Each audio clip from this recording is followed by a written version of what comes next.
It's the Real Estate Podcast, brought to you by ANZ Home Loans for financial well-beings. And welcome back to the Real Estate Breakfast as we concentrate on the Australian property market, the highs and the lows. It's a journey, no matter where you might be living across Australia.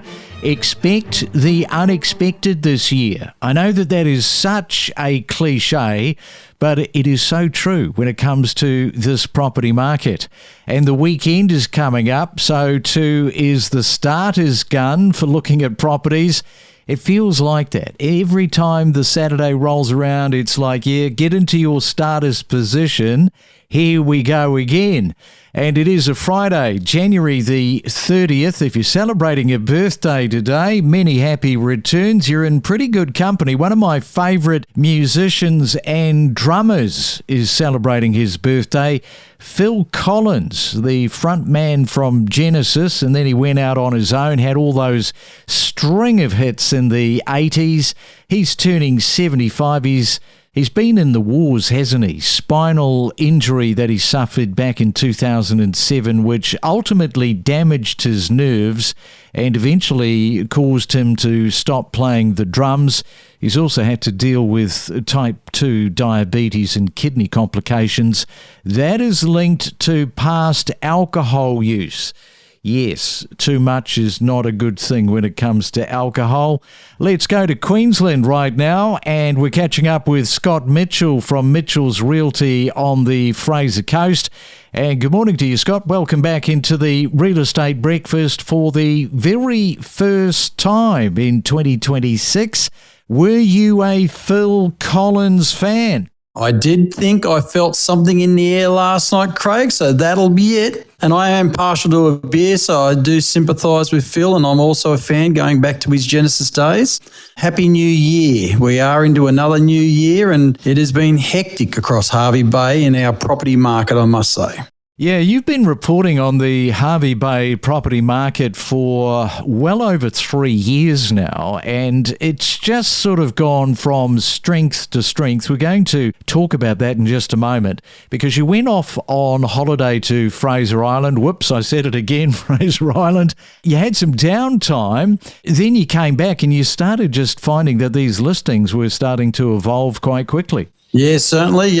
We took my daughter and grandchild over to Gari, his first trip over there. I launched a strategy I've had for the last couple of years is I'll launch new properties in December that I've listed, which I don't see the benefit of launching them pre-Christmas because it does wind back those 3 weeks leading up to Christmas as a rule. So we launched 8 new listings on Christmas Eve with the expectation that we'd sort of hit the ground running in the new year.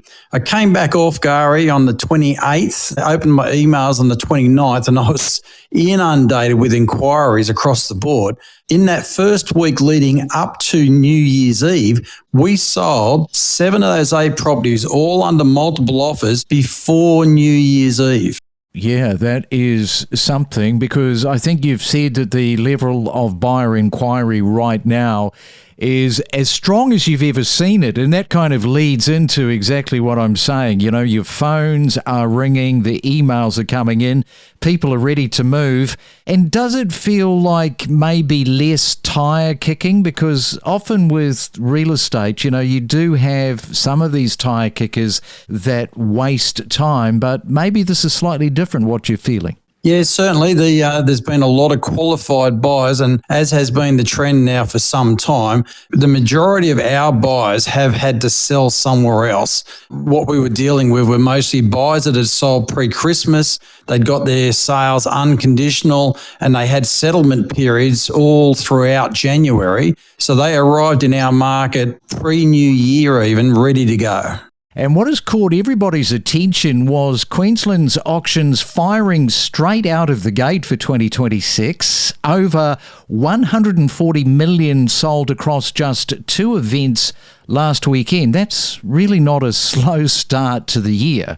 That is a statement that buyers are back and probably feeling pretty confident. They were crazy results. I believe they broke records there. Like, they were the highest sales volumes into a new year under that auction campaign they run in 32 years, with the highest average medium sale prices being achieved on top of that. So it shows you the buyer demand is certainly there. There's going to be a reasonable percentage of those sellers are going to be heading towards Hervey Bay in the next month, and I expect our buyer inquiry is just going to continue to climb. Yeah, and one of those Gold Coast auction events alone cleared over $100 million in sales across just over 100 homes, and a huge chunk sold before the bidding even started.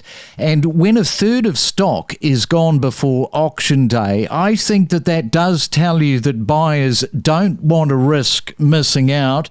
And are we starting to see early signs of the FOMO? We experience the same at our end with our database. So if you're an active buyer, you should unquestionably, once you settle on the area you want to move to, speak to the lead agents in that area and get on their database so that you will be informed about properties that match what you're looking for, often before they go to the open market. And sometimes for our clients, our sellers, we can achieve what is a higher result than what we would have expected going to the open market, pre-market, because those buyers prepared to pay a premium price that may not be repeated even had you gone to the open market. So it's another strategy. You should certainly be on an active database. If you're heading to Hervey Bay, contact our team and we'll put you on ours. We are talking to Scott Mitchell on our Friday. When we come back, we'll continue with this upward momentum for the start of our 2026 year.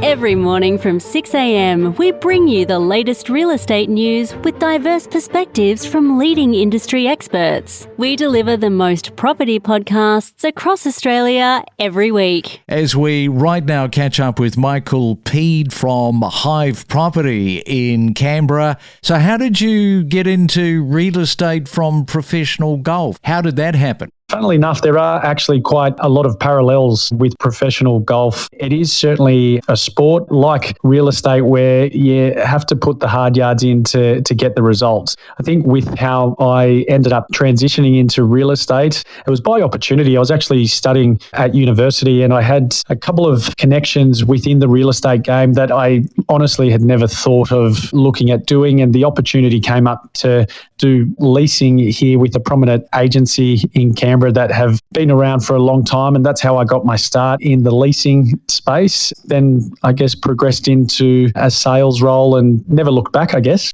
Well, there will be people that are playing professional sport listening and thinking, I wonder if I should get into real estate, because starting out in real estate is really the glamorous picture people imagine. For many, it's financially tough, filled with doubts, and involves grinding away at the basics before you start to build that momentum. And the perception that agents simply open the door and sell couldn't be further from the truth.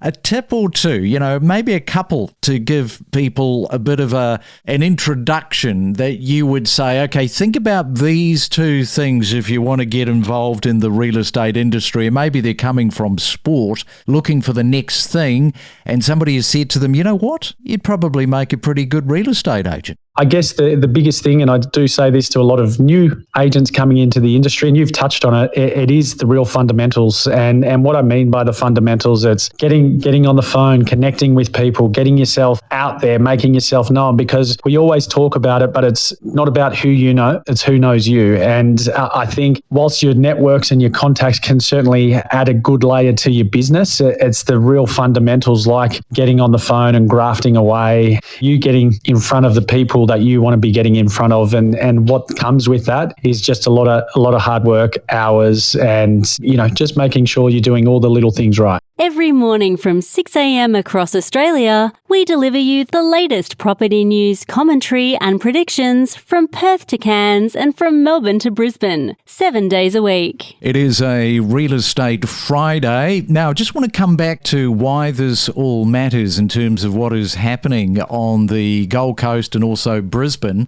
because the reason that you watch it so closely is that you've got buyers that are coming from southeast Queensland, Darwin, Gold Coast, Brisbane and the Sunshine Coast into Hervey Bay, when the sellers up there are cashing out of those sorts of levels, a percentage of them, they do roll straight into the Hervey market. And the important point to make there for you is one of the benefits is that it is a cash buyer coming into your market. Once the sellers that have achieved their sales in that southeast corner have gone unconditional, essentially it needs to be something catastrophic to upset that sale process. So they are as good as cash. They can definitely negotiate confidently just based on whatever their settlement is. In most cases, that's what we'll work towards is the subject to the settlement of that buyer's property. So that allows our seller to then move on simultaneously with those settlements. Now, I'm not sure if you've been following this register that is now there in New South Wales. It's a sort of a shame register. If somebody is not following the rules,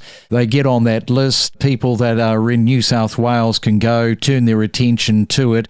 I think this is something that is going to grow as momentum kicks along with some of these underquoting situations that have been taking place. Yeah, look, this whole misrepresentation on guide pricing, I think it really did stem from Victoria, again, a heavily auction-driven markets. But we also, when we're working for our client in their best interest of achieving a great result, and there's going to be potentially competition from buyers, so we will use offers from price guides, and that allows us to suggest to any potential buyer that we're really not interested in negotiating below whatever that price point is, but we're happy to start negotiating at that price point. And then based on the buyer's terms, our seller can make an informed decision on how they want to proceed. And in the event of getting multiple offers, which we've had a lot of already this year, we let each party know that the only real difference is that they have to firstly acknowledge that they are in a multiple offer situation. And on top of that, they've got to give me their position straight up.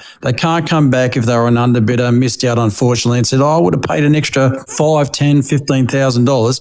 They've got to give me their best and final walkaway price. It wasn't meant to be price, straight up, and then our seller will make an informed decision based on those offers as they're presented. It's going to be a busy year, no doubt about that. It's all pointing towards some of that FOMO creeping in. Probably shouldn't be too surprised. We've got the RBA, of course. That decision is on the way on Tuesday. Great to catch up for the first time this year. Go well, enjoy your weekend, and talk again soon. Yeah, look, and reflecting on that whole birthday intro, Mitchell's Realty, our little agency in Hervey Bay, is celebrating its 10th year anniversary this year. It was our official birthday on the 16th of January, which corresponds with my wife Katrina's birthday, and it looks like being a fantastic year ahead. Every morning from 6 a.m, we bring you the latest real estate news with diverse perspectives from leading industry experts. We deliver the most property podcasts across Australia every week. And there were people that were doing bridging finance and they became a little bit unstuck. I guess the greed factor kind of kicked in because some of these people were looking at 4th, 5th and 6th properties, and then it gets really, really messy. Yeah, correct. So the concern is as well that, you're not really sure how much to spend on the next place because you're not certain what you'll get for your place. You can pay $100,000 over for the place you're buying and then realise you have to sell for $100,000 less on your place, and it's a $200,000 turnaround on the mortgage. It can have a big impact. I suppose the people that we're doing this for, they're cautious in how much they're spending on the place they're buying. So in that sense, it works for them. They've got a good buffer in what they can sell for and still be in a comfortable position once everything's done. We connect you to the best real estate information across Australia. The Real Estate Podcast.